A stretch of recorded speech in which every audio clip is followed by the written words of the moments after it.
السلام علیکم. پہلے آپ یہ ویڈیو دیکھ لیجئے. اچھا بھائی، فضائل اعمال میں شرک ہے، بکواس کرتے ہیں، فضول باتیں کرتے ہیں. فضائل اعمال میں توحید ہے، شرک نہیں ہے. شرک ہے، بکواس کرتے ہیں، فضول باتیں کرتے ہیں. فضائل اعمال میں توحید ہے، شرک نہیں ہے. میرے بھائیو، اس ویڈیو کا تفصیلی جواب دیں گے انجینئر محمد علی مرزا صاحب. ویڈیو کو کمپلیٹ اینڈ تک ضرور دیکھیے تاکہ آپ کو پوری بات سمجھ میں آئے. بنا کسی تاخیر کے اللہ کا نام لے کے شروع کرتے ہیں. اور پھر آپ کو کہانیاں سنائیں گے جی، ایک ٹانگ پہ 15 سپارے اور دوسرے پہ 15 بغلے بڑے سن. نبی علیہ السلام نے کبھی ایک ٹانگ کے اوپر نماز پڑھی ہے؟ مجھے بتائیں. دونوں ٹانگوں پہ کھڑے ہو کے نماز پڑھی. ویسے آپ کو کہتے ہیں کہ جی وہ دائیں پاؤں کا انگوٹھا ہل جائے تو نماز ٹوٹ جاتی ہے، تو جب وہ دائیں پاؤں پورا اٹھاتے ہوں گے، ہائے ہائے ہائے کتنے دبا گیا ہے، کہتے نہیں قلعہ ہے نماز دا اے سجا انگوٹھا. کہانیاں بنائی ہوئی ہیں. اور جب ہم یہ بات کریں تو ان کو برا لگتا ہے. تو یہ مشقت نہیں ہے. بخاری مسلم دونوں میں حدیث ہے. نبی علیہ السلام گھر میں انٹر ہوئے، آپ نے دیکھا کہ ایک چھت سے رسی لٹک رہی ہے. آپ نے فرمایا یہ رسی کیسی ہے؟ تو بتایا گیا جو آپ کی بیٹی ہے نا زینب، وہ رات کو قیام کرتی ہیں اور اپنا جوڑا اس کے ساتھ باندھ لیتی ہیں.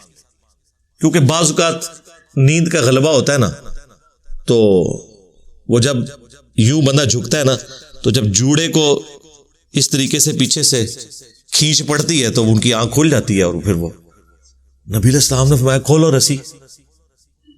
نماز اس وقت تک پڑھو جب تک کہ تمہاری طبیعت تمہارا ساتھ دیتی ہے. یعنی اپنے اوپر اس طرح کی مشقت ڈالنا. اور یہ کون کہہ رہا ہے؟ نبی علیہ السلام اپنی بیٹی کو.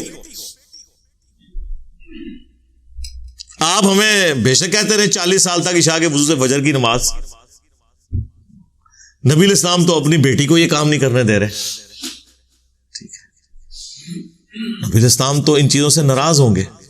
ہاں، فضائل اعمال میں لکھا ہوا ہے کہ جی یہ جو آیت ہے نا، ما انزلنا علیک القرآن لتشقی، سورہ طٰہٰ کی، یہ اس وقت نازل ہوئی تھی کہ نبی علیہ السلام بھی اپنے آپ کو رسی سے باندھ لیا کرتے تھے تاکہ جب آپ کو جھٹکا لگے تو آپ کی آنکھ کھل جائے اور آپ جو ہے نا وہ قرات جاری رکھے. تو اس موقع پہ اللہ تعالیٰ نے نبی علیہ السلام کو منع کیا کہ قرآن اس لیے نازل نہیں ہوا کہ آپ مشقت میں پڑ جائیں. نعوذ باللہ. آپ دیکھیں کتنی بڑی جھوٹی تہمت رسول اللہ کے اوپر لگائی ہے انہوں نے. نبی علیہ السلام تو اپنی بیٹی کو یہ کام نہیں کرنے دے رہے. اور دوسرا، یہ قرآن کی آیت بتا رہی ہے کہ یہاں مشقت سے مراد ہے تبلیغ کی مشقت. کیونکہ اگلے الفاظ دیکھیں، ما انزلنا علیک القرآن لتشقی الا تذکرۃ لمن یخشی. یہ اس لیے نہیں نازل کیا کہ آپ مشقت میں پڑ جائیں کہ لوگ ایمان کیوں نہیں قبول کر رہے. یہ تو صرف ان کے لیے نصیحت ہے جو ڈر جائیں.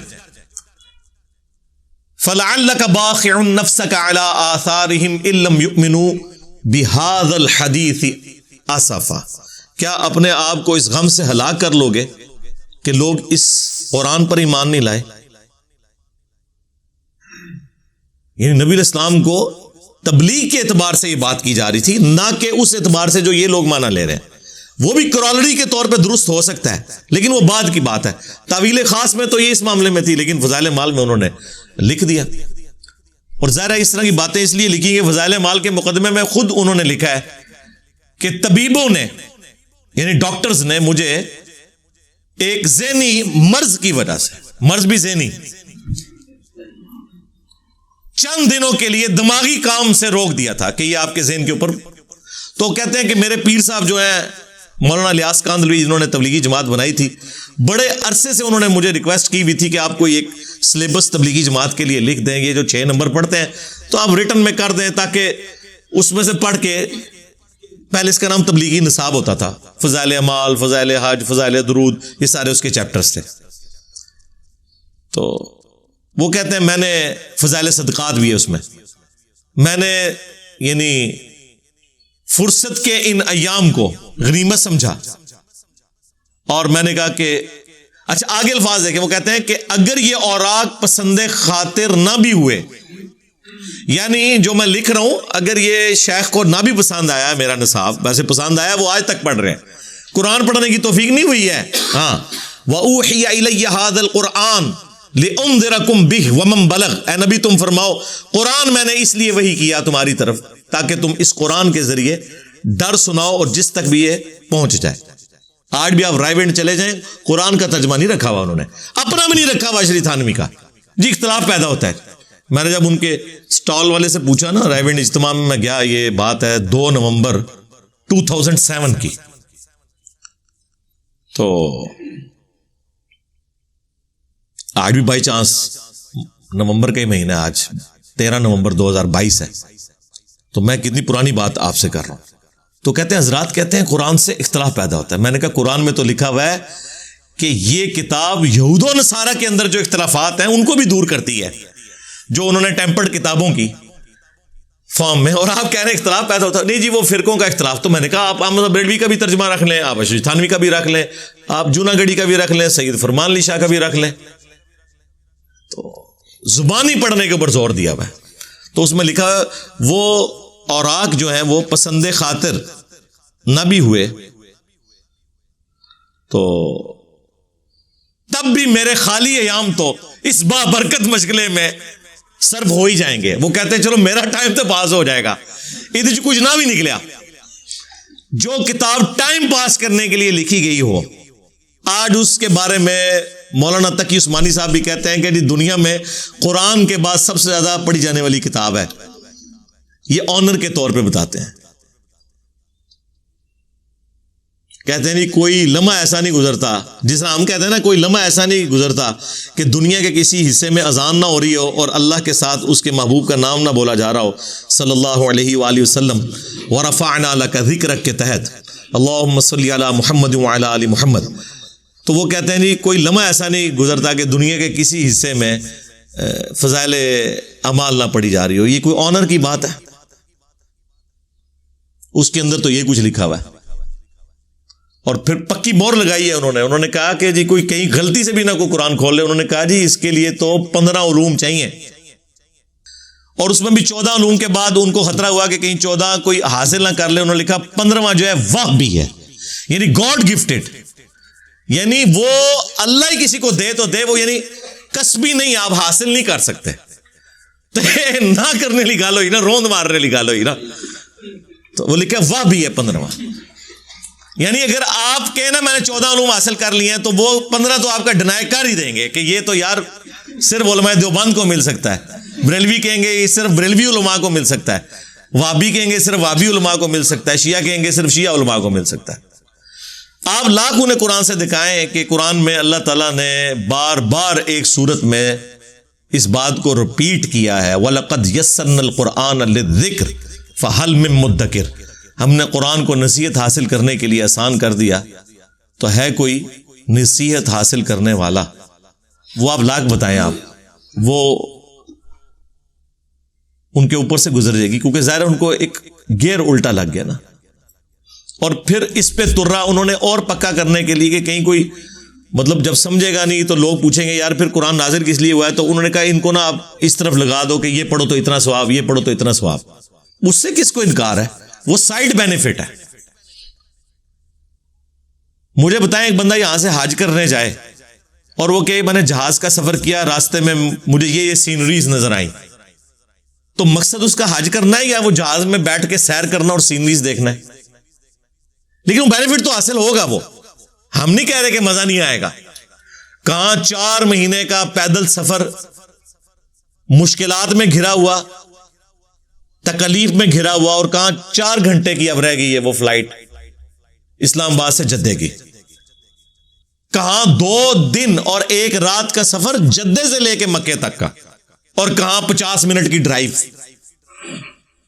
تو وہ تو ہے, لیکن مقصد حج و عمرہ کرنا ہے, مقصد سیر کرنا تو نہیں ہے. قرآن کا مقصد جو ہے وہ تو تذکیر ہے, اس سے نصیحت حاصل کرنا. وَأُوحِيَ إِلَيَّ هَذَا الْقُرْآنُ لِأُنذِرَكُمْ بِهِ وَمَنْ بَلَغَ.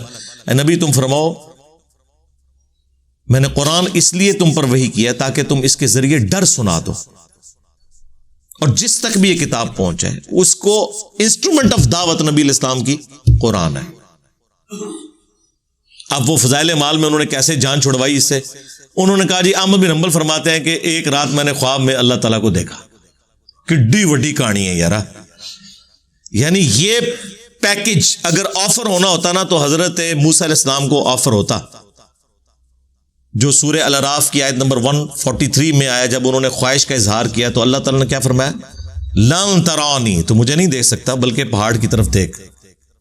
وہاں اللہ تعالیٰ فرما سکتا تھا کہ نہیں، میں بعد میں امام حنیفہ کو بھی 100 دفعہ زیارت کروانی ہے، احمد بن حنبل کو بھی کروانی ہے، خواب والا پیکج ہے وہ لے لو۔ ہاں، خواب والا پیکج نبی علیہ السلام کے لیے ہے، وہ جامع ترمذی میں موجود ہے۔ نبی علیہ السلام نے خواب میں اللہ تعالیٰ کو دیکھا، وہ بالکل صحیح سند کے ساتھ ہے۔ یہ حدیث ترمذی میں بھی ہے، مسند احمد میں بھی ہے، مشکات میں اس کا نمبر 748 ہے۔ اس حدیث کو امام ترمذی نے صحیح کہا اور ساتھ لکھا کہ میں نے اپنے استاد امام بخاری سے اس حدیث کے بارے میں خود پوچھا تھا، یعنی جنہوں نے صحیح بخاری لکھی ہے، تو انہوں نے فرمایا یہ حدیث صحیح ہے۔ یہ اگرچہ بخاری میں نہیں ہے، لیکن اس حدیث کو امام بخاری نے انڈورس کیا ہے، اور امام ترمذی نے سند کی ضرورت نہیں، انہوں نے ڈائریکٹ امام بخاری سے اس حدیث کے بارے میں پوچھا ہوا ہے، اور انہوں نے ساتھ لکھا ہے یہ حدیث صحیح ہے کہ نبی علیہ السلام نے اللہ تعالیٰ کو خواب میں دیکھا۔ وہ اس پہ میری تفصیلی ویڈیو ہے، وہ آپ الگ سے دیکھ لیں۔ کہتے ہیں جی احمد بن حنبل نے دیکھا اور انہوں نے پوچھا یا اللہ میں تیرا قرب حاصل کرنا چاہتا ہوں، اس کے لیے سب سے بنیادی چیز، سب سے ضروری چیز، سب سے آسان ذریعہ کیا ہو سکتا ہے؟ تو اللہ تعالیٰ نے فرمایا کہ قرآن کی تلاوت کرنا۔ ظاہر ہے بالکل صحیح بخاری میں حدیث ہے کہ تم میں سب سے بہتر وہ ہے جو قرآن سیکھے اور سکھائے۔ ہاں، پڑھے پڑھائے نہیں، سیکھے اور سکھائے۔ سیکھنا سکھانا صرف یہ نہیں ہے کہ آپ اس کی قرات کرنے کا فن سیکھیں، اس کی تعلیمات کو سیکھنا بھی ہے۔ تو اب اللہ تعالیٰ نے آگے سے جواب دیا احمد بن حنبل، اب وہ کہانی لکھی ہے فضائل اعمال میں، اب کیا کریں، مجبوراً شرم آتی بیان کرتے ہوئے بھی۔ تو جب یہ اللہ تعالیٰ نے فرمایا کہ میری کتاب، تو احمد بن حنبل نے آگے سے پوچھا کہ یا اللہ سمجھ کے یا بغیر سمجھ کے؟ انہوں نے سمجھا کہ احمد بن حنبل کو دیوبندی مولوی تھا یا کوئی تبلیغی جماعت کا کوئی بستر اٹھانے والا تھا، جس کے دماغ میں فوراً آیا کہ سمجھ کے کہ بغیر سمجھ کے۔ تو میرے بھائی امید ہے کہ آپ کو یہ بات سمجھ میں آئی ہوگی اور ویڈیو پسند آئی ہوگی۔ اگر ویڈیو پسند آئی ہے تو لائک اور شیئر ضرور کیجیے، اور ہمیں سپورٹ کرنے کے لیے سبسکرائب ضرور کیجیے، اور یہ ہمارا نیا چینل ہے ہدایت کا راستہ، اسے بھی سبسکرائب کر لیں۔ ملتے ہیں نیکسٹ ویڈیو میں انشاءاللہ۔ السلام علیکم ورحمۃ اللہ وبرکاتہ۔